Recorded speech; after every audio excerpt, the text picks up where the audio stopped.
Morning, Julia. Good morning to you. So you very much think that the Parliament should have the final say. Why? Well, there's been a precedent set since the the ill-fated Iraq invasion, and all military interventions thereafter have received parliamentary approval. But I don't think, frankly, it should be within the gift of the Prime Minister to commit British forces to a military conflict without getting the sign-off from the democratic representatives. Does that mean if Parliament... Remember, Julia, that the vast majority of the public do not support the Prime Minister's actions here. No, I'm aware of that. We've been making the point that she doesn't have the support of the vast majority of the public. If Parliament did vote for military action, though, would you then support it? Because I've got a funny feeling you wouldn't. No, I wouldn't support it. So obviously, I have a principled opposition to this particular intervention here. What's your principled opposition? Well, there's a number of reasons, to be honest with you, Julia. First of all, the evidence. We've had no uncorroborated evidence. I mean, the evidence, it seems to me, is even more thin than the dodgy dossier that led us to go to war in Iraq. Can I just say, about just an hour ago, we were speaking to chemical weapons expert Hamish de Bretton-Gordon, who's been working, yes, you'll probably not like him because he's been in the military, but he also spends his time now trying to arrange buses to get injured children out of Syria for medical treatment. So you might approve of at least that. But he's currently supporting the international community in removing chemical weapons from Syria. He says, we spoke to him earlier, he says he has spoken to doctors that he personally trained out in Syria who have been treating the casualties on Saturday. He's seen the medical samples taken. So not someone just coming along saying, oh, we think this is what it is, but blood, urine, hair samples from children and adults who were being involved in that. They've seen the footage. He says that there's incontrovertible evidence that there was a chemical attack last Saturday. Why do you think you know better than a chemical weapons expert? I'm not saying I do. Well, I'm not saying I do. You are. You've just said we've got no evidence. No, I didn't say we've got no evidence. I'm saying the evidence that we've got is very thin. And a chemical weapons expert who's been working out in Syria, who deals with this and knows about this. He's not been to the site, though, has he? No, but you know why no independent experts have been to the site, don't you? Well, because the Russians had prevented them from going.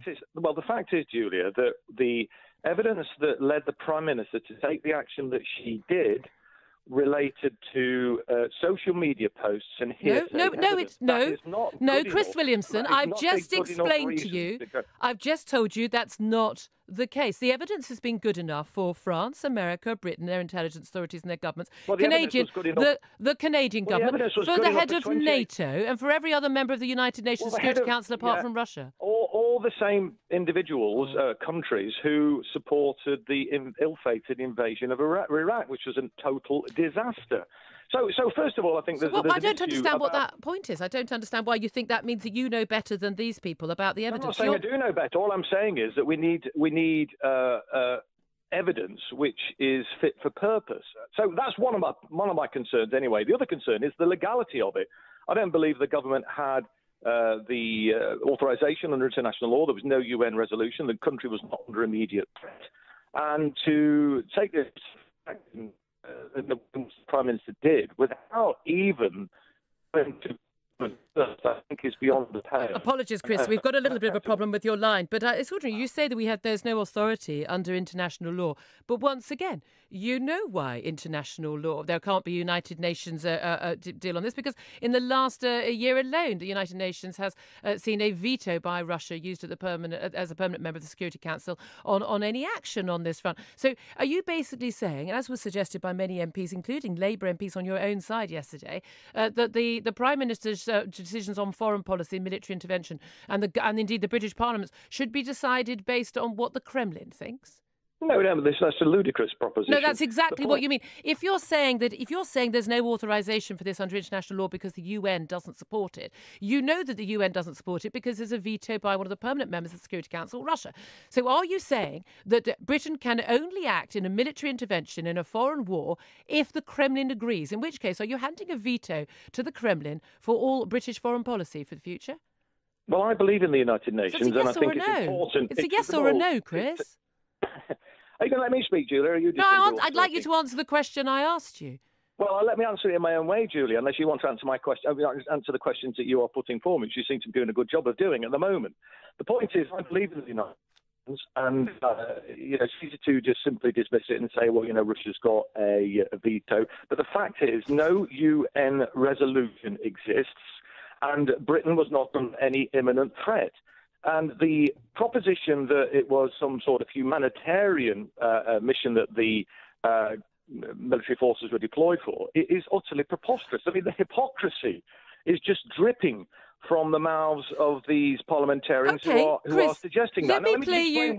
You're saying it's preposterous. I'm not letting me develop my point. No, I want to play you a little clip of what the chemical weapons expert Mr. Breton Gordon just said to us a few minutes ago. Have a listen to this, and then tell me why you think it's preposterous. I would like to show them the streets of Douma, of Ghouta, of Aleppo, see the suffering. He's accusing you, effectively, Chris, and your allies, of sitting back and shouting and not taking any action to help people. What do you say to that? Well, what I would say is that military intervention is the worst response to the situation that he is describing. Why do you think that? Will do, because it will kill more men, women and children. Well, it didn't. It didn't on Friday. No one died on the attacks. No one died in the 105 missiles dropped on Friday night, Saturday morning. No one died. Well, that funny indicates it was a sort of a PR exercise, wasn't it, that was engaged in by there were surgical strikes. Powers.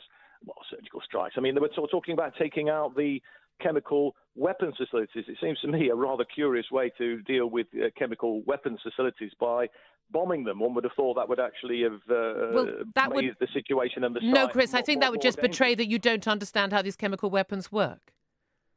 Oh, well, maybe that. Maybe that is the case. I bow to your superior. Well, I would bow to the knowledge of the people who are the chemical weapons experts in our military. That perhaps they know more than you. I'm just going to throw that out. The individual that you spoke to, however, is talking about the images which he has seen on TV. Now, these images are he's shocking not. and appalling. He's not. He works in Syria.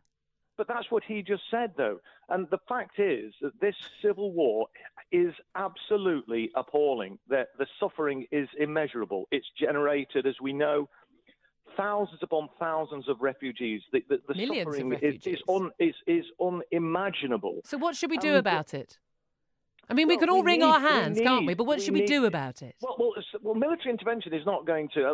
These so-called surgical strikes that you talked about are utterly pointless. And the other thing I want to just come back to, though. No, Chris, could you just answer one of the questions I asked you? What should we do about it? Wringing your hands, saying this is all awful. We all think it's awful. What are we going to do about it? Is your answer nothing? If so, be honest. Say nothing. Yeah, I know you'd like me to say that, Julia. But no, I'd like you to be honest. What I'm saying, what is your answer? What are we going to do about it? If I could get a word in edgeways, Julia, I would actually tell you. But you just keep interrupting me. The point is that we need a negotiated settlement. That's not on the table.